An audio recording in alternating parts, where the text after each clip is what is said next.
अस्सलाम वालेकुम 9th class. ये आपका 11 अप्रैल का वीडियो लेक्चर है जिसमें आपका SLO है। ये सबक आराम सुकून हमने शुरू किया। अब उसकी रीडिंग और तशरीह मुकम्मल हो चुकी है। अब आपका ये एक्सरसाइज शुरू हो चुकी है जिसमें हरूफ की अक़साम है और साबका लाहका और मुकालमा निगारी की तारीफ़ है। हरूफ की अक़साम है, हर्फ होते हैं जैसे अलिफ बे पे थे जो हरूफ तहज्जी हैं, इनको हर्फ कहा जाता है। और उसकी अक़साम जो हैं वो आप लोगों की एक्सरसाइज में हैं 10, वो आपने याद करनी है। और उसके बाद साबका लाहका, साबक का मतलब होता है पहले, लफ्ज़ से पहले लगाया जाता है, और लाहका सबक लफ्ज़ के बाद में लगाया जाता है। ये तारीफ़ भी आप लोगों को क्लास में भी और वैसे बता चुकी हूँ। उसके बाद मकालमा निगारी में दो लोगों की आपस में बातचीत, दो या दो से ज़्यादा, उसे मकालमा निगारी कहा जाता है। मकालमा निगारी, साबका लाहका और हरूफ की अक़साम आप लोग अच्छी से याद कीजिएगा। अस्सलाम वालेकुम 9th क्लास।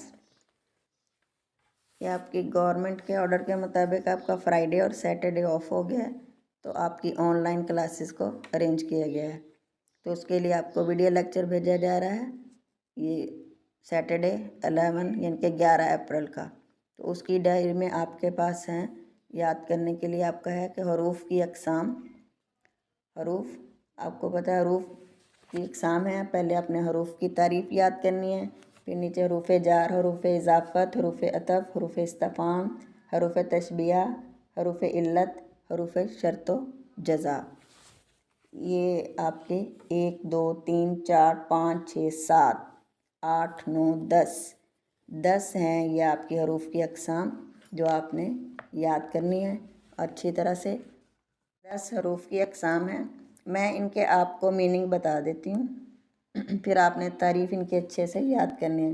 हरूफ जार अरबी में हम साए को कहते हैं, और वो हरूफ हैं। और हरूफ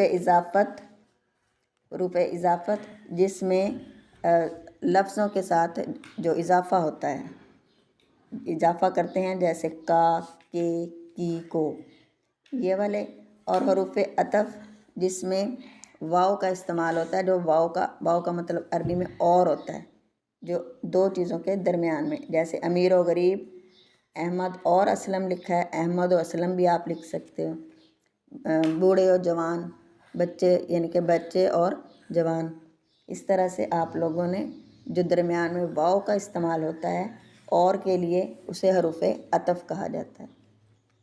हरूफ इस्तिफ़ाम इसका मतलब होता है पूछना, सवाल करना।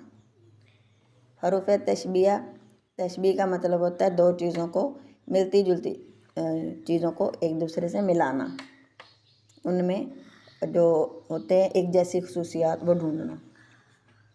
हरूफ इल्लत कहते हैं वजह को, जो किसी सबब या वजह को ज़ाहिर करें उसे कहते हैं हरूफ इल्लत, जैसे कि क्योंकि, ताकि, इस तरह के अल्फाज जो हैं वो हरूफ इल्लत में आते हैं। इल्लत का लफ्ज़ी मतलब होता है वजह या सबब।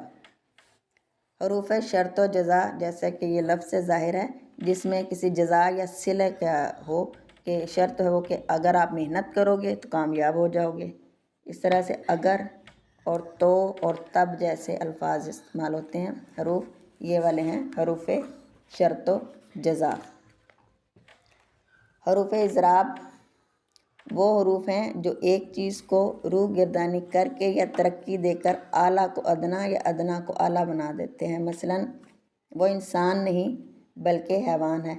इज़राब का मतलब होता है, रूह गर्दानी का मतलब होता है कि इनकार करना। तो जिसमें इनकार का हो, नहीं का हो, वो होते हैं हरूफ इज़राब। जैसे इन मिसालों में बल्कि जो है वो बल्कि हरफ ज़रब है, या लेकिन वगैरह का लफ्ज़। हरूफ तरदीद का मतलब होता है झुटलाना, झूठा साबित करना किसी को।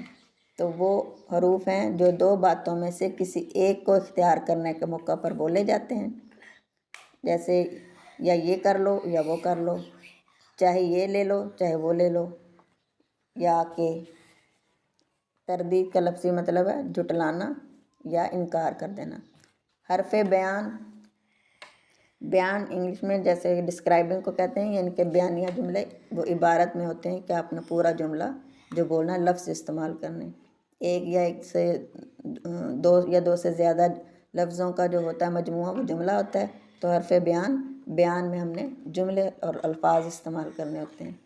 وہ حرف جو کسی وضاحت کے لیے استعمال کیا جائے اور وہ حرف کے ہے، مثلاً جب استاد نے شاگرد سے کہا کہ سبق پڑھو، باپ نے بیٹے سے کہا کہ محنت سے کام لو، یہ لفظ کے اس میں صرف حرف بیان میں آتا ہے۔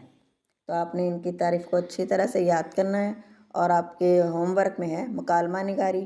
مکالمہ کا آپ لوگ پہلے بھی کافی کر چکے ہو، تو مکالمے کی تعریف اور مکالمہ نگاری کی تعریف آپ نے یاد کرنی ہے۔ اور مکالمہ کون سا ہے؟